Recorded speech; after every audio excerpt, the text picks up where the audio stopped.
What's up, everybody, man? Welcome to a brand new video, and today we're going to be doing another Godzilla Kong Supernova news and updates. In today's video, we're talking new MonsterVerse Titan variants, a hint that we might be able to expect some new comic reveals for the MonsterVerse very soon, the potential return of Akira Ifukube's Godzilla theme for Godzilla Kong Supernova, and some new behind-the-scenes photos from the set. Let's get into it.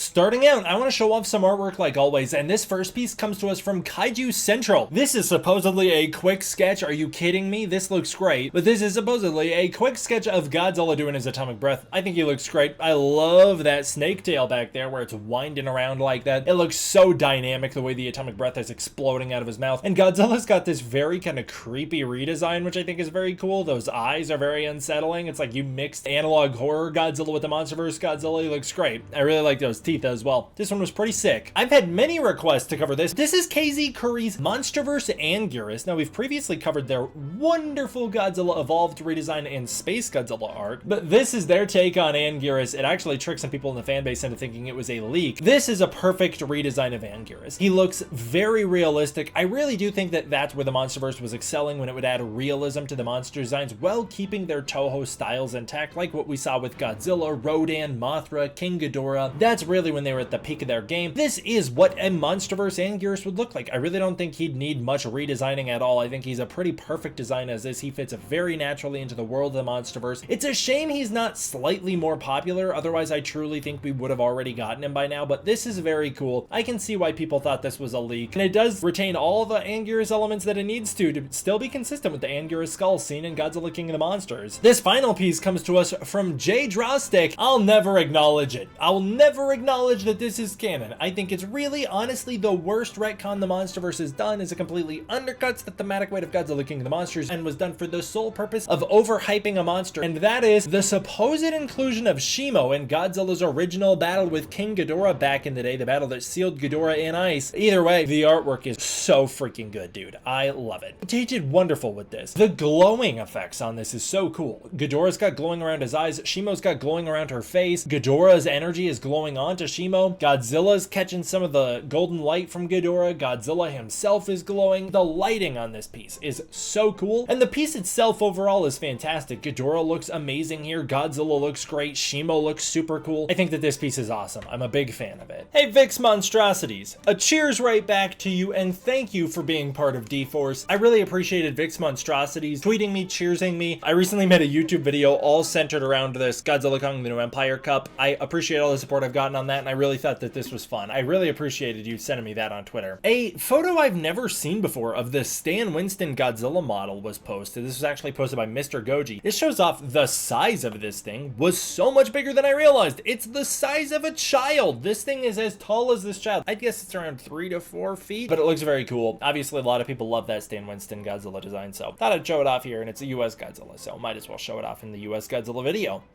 Haya's Godzilla Evolved finally released. It has a series of updates from the original prototype model, which was revealed. These are the reasons that it supposedly took so long to get out to us, as it originally was supposed to come out early in 2024 and then just never did. Improvements were made to Godzilla's body, including to the proportions and silhouette. They upgraded the neck to add a double joint and gave him a more expressive head pose. Dorsal fins were thickened, made sharper, and became more intricate. They upgraded the multi-joint structure for smoother motion with a wider range. The spines became translucent enough to glow when a light was shined through them from behind, and he now comes with an interchangeable head, hands, and atomic breath effect, which is also translucent. Gormoru Island posted this interesting side-by-side of the two Haya Godzillas. I believe the one on the left is supposed to be the prototype, and the one on the right is supposed to be the upgraded prototype, like the original to the upgrade. You can see there's an enormous quality difference there, but I have heard reports that actually the one on the right is the upgraded prototype. The one on the left is in hand when that bad boy shipped out, which looks just painfully unfinished. I hope that's that's not true, but that's what I've heard many people online complaining about. Godzilla and Superman continue to cross over. Go check out my recent video where I discussed how Takashi Yamazaki is most definitely not going to be directing a Godzilla vs. Superman movie, but it would be cool. There's enough circumstantial evidence with James Gunn and Takashi Yamazaki crossing over for people to believe it's a possibility. The Godzilla vs. Superman McFarlane Toys set officially dropped. It's a little more expensive than I thought it was going to be. The Kong set with Batman is about $50. This one is about $80. It is very cool though. Godzilla looks fantastic. They did a really good job with this Godzilla model. He looks to have limited articulation, but that's all right. The sculpt is very strong on this thing. He does look pretty Godzilla 2019. I guess the spines also kind of look a little 2014-ish. Superman looks fantastic. Overall, very cool. The Justice League vs. Godzilla vs. Kong 2 comic is currently ongoing, and people are having a good time with it.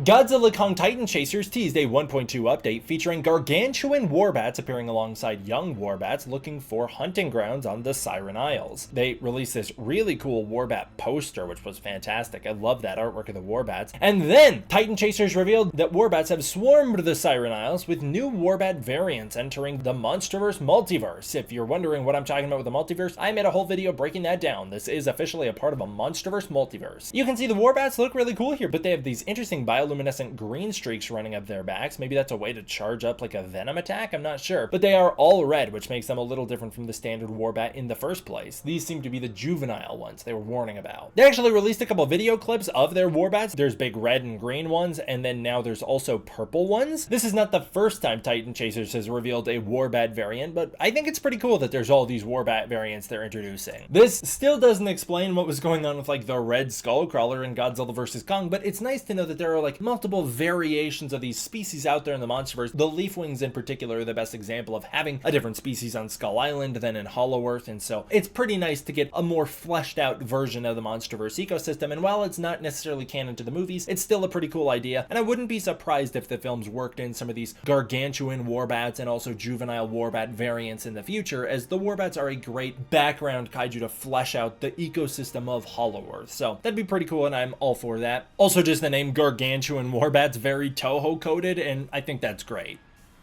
Gundam RX-78 celebrated that Henry Jackman used Alan Silvestri's Predator theme throughout the movie Predator Killer of Killers, and speculates that this might hint to Akira Ifukube's music returning for Godzilla Kong Supernova. For those of you who don't know, we've ditched Junkie XL, who would not use Ifukube's music, even though he had the ability to for Godzilla vs. Kong and Godzilla Kong the New Empire, but that was actually at the request of director Adam Wingard, who felt that that theme didn't represent the MonsterVerse version of Godzilla terribly well. Although he did say he really liked the use of it in Godzilla King of the Monsters. Henry Jackman of Kong Skull Island is now stepping in to bat here. I don't know what to think about that. Like, Alan Silvestri actually reused the original Max Steiner King Kong theme from 1933 in Ready Player One alongside Ifukube's Godzilla music for Mechagodzilla in Ready Player One, which was amazing. It was actually our first indication that Warner had the rights to Ifukube's music, which eventually showed up in Godzilla King of the Monsters, but I don't know if we're gonna see that theme return. First of all, I don't think the Desplat theme is ever coming back. I don't think Henry Jackman's gonna bring it back. I'm personally not expecting the Max Steiner King Kong theme to return, as it's not very iconic. Ready Player One was just a movie with a lot of musical Easter eggs in it, and that was part of the Easter egg experience of that movie. Godzilla's theme, however, is incredibly iconic. Even in the modern day, it's obviously been brought back in Shin Godzilla, Godzilla King of the Monsters, and Godzilla -1. It would be interesting to see Godzilla's theme return here, and I really love what Henry Jackman did with the Alan Silvestri Predator theme throughout Killer of Killers. He used it a lot, but it changed styles and genres like constantly throughout the film in order to complement the sequences at hand. It wasn't just straight up reusing the Predator theme, it was adapting it for the new styles of the Predator stories being told. It was really cool. I would love to see something like that happen with Godzilla's theme in the new movie, but I'm not gonna get my hopes up, only because if you'll remember, Junkie XL actually did the same thing with Terminator. Junkie XL used the original Terminator theme when he scored Terminator Dark Fate. He also adapted it for the modern age and made it fit like the kind of Central American vibe of that movie, which was pretty neat. I actually think Junkie XL's Terminator theme is very cool, but Junkie XL was not willing to reuse the Godzilla theme for a couple reasons. First of all, once again, Adam Wingard didn't want it back, and secondly, he said he didn't find it to be integral to Godzilla's DNA because it wasn't used in all of Godzilla's appearances. Therefore, it must not be all that important to the DNA of what makes Godzilla Godzilla. I don't know if Henry Jackman will bring in that theme. I will say he made great use of that Predator theme and used used it consistently throughout Killer of Killers, so it is a sign that Jackman is a composer who's willing to use others' work. You know, there are some composers who are like,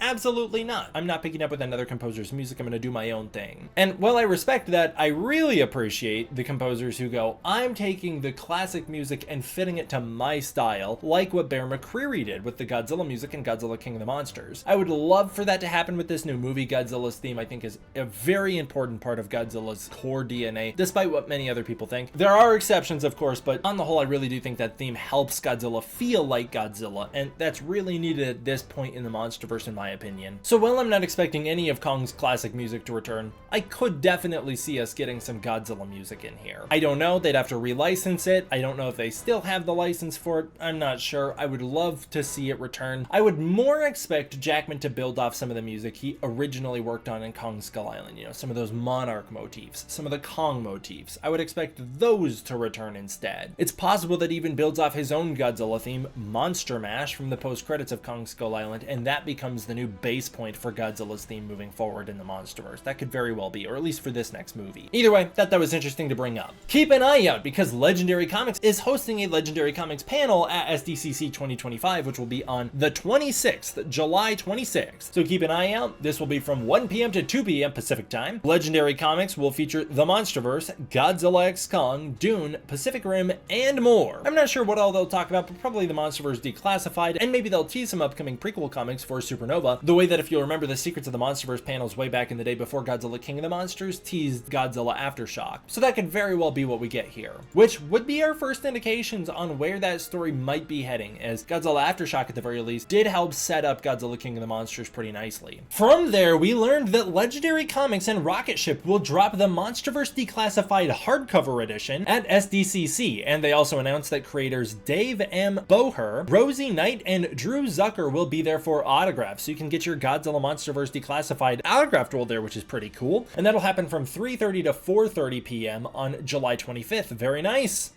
Finally, for this one, you guys, Dan Mindel, the cinematographer for Godzilla Kong Supernova, posted this on his Instagram straight from Queensland, Australia, a photo behind the scenes of the enormous hulking lighting rig used for this movie. Apparently this either was taken from Sean Conway or this lighting rig was rented from him, but this is supposed to provide mixed sources of lighting in beautiful quality with infinite control. I cannot believe the scope of this piece. First of all, you've got like scaffolding all around the area. Seems like if we're looking in the middle, we can catch a very, very small glimpse at set. You can see there is some rubble with some rebar sticking off of it. You can see there is that glowing lighting rig up above in the corner there that was actually the one changing colors we talked about in a previous video. And then in the middle there is an enormous lighting rig, which is insane to fathom the scope of it. This looks like the freaking Muto containment site that they were housing the male Muto in Janjira. This is insane to look at. I totally believe you'd have infinite control of the lighting. This is wild. But either way, that's our first look at one of the sets for Supernova. It's not all that exciting. It's just some rubble, some rebar, but it gives me an indication that there's going to be a nighttime sequence in this movie where our human cast is running around some rubble. This is nothing new to the MonsterVerse. We saw stuff like that in Godzilla 2014. We saw stuff like that in Godzilla King of the Monsters. We saw stuff like that in Godzilla vs. Kong even. But that's what we got for now. There is going to be a night scene where some characters are running around some rubble. That's all we can tell from this. The lighting will be able to change colors above them. I don't know if that'll be factoring into the scene or not. Maybe it'll be like in Godzilla King of the Monsters when the characters are running through the battlefield and like the glows of Mothra casts upon the human characters, and Rodan and Ghidorah and Godzilla, they all create lighting that is dynamic for the human characters to run through. I would hope that we're returning to the style of the early days of MonsterVerse, like Godzilla 2014, Kong Skull Island, and Godzilla King of the Monsters, where the humans are on the ground during the final battle. The stakes are immediate. They're in danger. It makes it all more gripping, and it makes the whole thing work more engaging for us. I know a lot of people don't like when we cut away from the fight to the human characters, but maybe there's a better way to integrate it than Godzilla King of the Monsters and Godzilla 2014 did. I think Kong Skull Island is already the key at that, as I think that movie did that perfectly. But my point is, I really hope we're on the ground during the final battle again. And this is a big action sequence where our characters are there and they're a part of it, because it really was a little disappointing for me that we went back to the Toho style of essentially characters sitting on a hill watching the fight play out. While I appreciate watching the fights play play out mostly uninterrupted, it does make it so that the human characters feel like they matter a whole lot less, and it also doesn't keep us as engaged with their core story. So if the human characters are going to have a bigger focus in this new movie, which we'll actually talk about a lot more in depth in the next news and updates, as they will, I would hope that they're going to be doing more meaningful things during the final battle as well, and this could give us an indication that they are. Or it couldn't. I don't know. Is that the moon I spot way out there in the distance, right in the middle of that piece, that little glowing light right in the middle? Is that the moon? Is that teasing more monsters from the moon? We're going to say it is. Thank you guys all for watching. That's where I'll wrap it up for this one. I want to give a huge thank you to my patrons over on Patreon. It is through the support of the patrons on Patreon that I'm able to continue to make videos like this for you. If you want to support the Patreon, you can use the link in the description below where you can get early access to content, access to the Discord community, and more. And if that's not your thing, please consider joining as a channel member. I'd really appreciate it. Thank you guys all for watching. I hope you enjoyed. I will see you all next time for the next one.